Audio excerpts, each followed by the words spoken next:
in Time of the Conways, there's 3 acts, and it begins in 1919, and then the second act is set in 1937, and the third act is set back in 1919 again, and it's all set in the Conway family household, and it's both time periods are a party, Kay's birthday parties.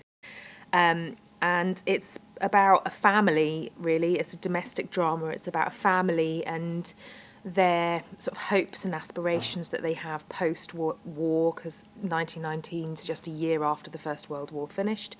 And it's really about their hopes and aspirations and what they're looking forward to for the rest of their, what life has to offer them. And then when we go to Act 2 and we see them in 1937, we see what has actually happened to them and where their aspirations and their hopes and dreams have taken them and whether or not they've achieved them or not. And then we sort of go back to 1919 and we find out about, where they began to sow the seeds of what their lives became.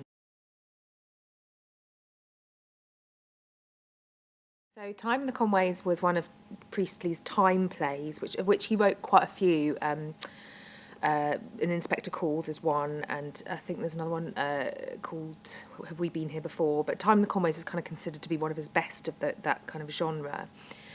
And what he was really interested in was Dunne's theory of time. Dunne wrote a book called An Experiment with Time that Priestley was very interested in it, and Priestley wrote a book called Man and Time, which sort of explored these ideas, and he tries to do that to the Conways in Time of the Conways. So what he's interested in Dunne's theory of time, essentially his sort of boiled down, his theory is that time, we consider time to be a linear experience, but what actually he believed is that time, he had a theory that time was existing in parallel, so that while I'm sitting here now talking in 2013, the 2023 version of me is existing at the same time, so that those things all exist. And he described it sort of at the beginning of his theory that if you saw a cat in a box, you should be able to see that cat being born, living, eating, sleeping, and dying in that box. So he's kind of interested in sort of time being spliced and working in parallel, so that actually, and the impact of that in Time in the Conways, and it's Alan Conway who kind of proposes this theory to Kay, is he says that he finds great comfort in that, because it means that he's not snatching and grabbing at experiences and at life in that moment, because he's able to have an overview of life, and he's able to understand that what has gone past isn't necessarily lost, it still exists. So and for that reason he's able to sort of achieve a kind of greater understanding of the world and a more comfortable understanding of the long view, as it were. So it's quite complex, but actually what's brilliant about Time of the Conways is he presents it in quite a simple way, and in a way that we can kind of really imagine for ourselves.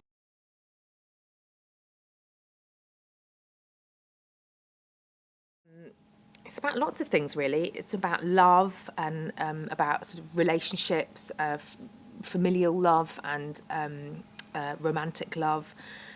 It's about truth and denial. It's about youth and maturity and the acquirement of knowledge as one gets older. It's about success and failure, and what youth and optimism brings with it, and what maturity and failure can bring with it. It's about kind of post-war and pre-war experiences, the hope that comes post-war, and actually the kind of the grim truth of a country leading up to a new war. It's kind of about darkness and light, and about the revelation of revelation and experience that comes with it. So it's kind of, it has lots of different strands, and of course it's about time, which is one of the biggest themes of all. I think it's also about kind of sort of the future and foretelling one's future. And I mean, everybody's really into sort of fortune telling. We'll read, you know, our horoscopes are often about that, about kind of knowing what our fortune is. And I think it's about fortune and making one's own luck as well, and making one's own experiences. So I think it's kind of lots of those things all sort of strung together under the big roof of time.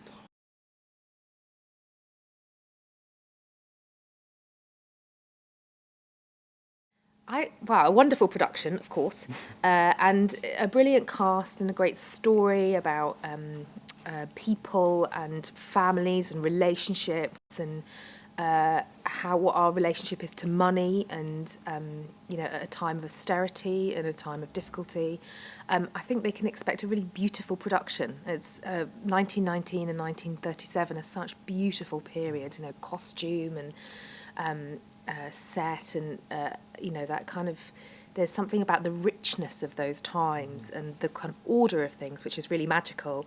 And I think because there's enough distance between that time and our own, one's able to kind of look at it in a different way. So you know, that sort of social order has changed so much, and I think we're kind of, there's something really attractive for an audience about seeing how things once were. I mean, you know, as a fan of Downton Abbey, you know, it's that kind of world where one can see what, you know, what things should be according to that world and how things are changing. So I think they can kind of, you know, I think it's a really beautiful time, and there's lots to understand about it.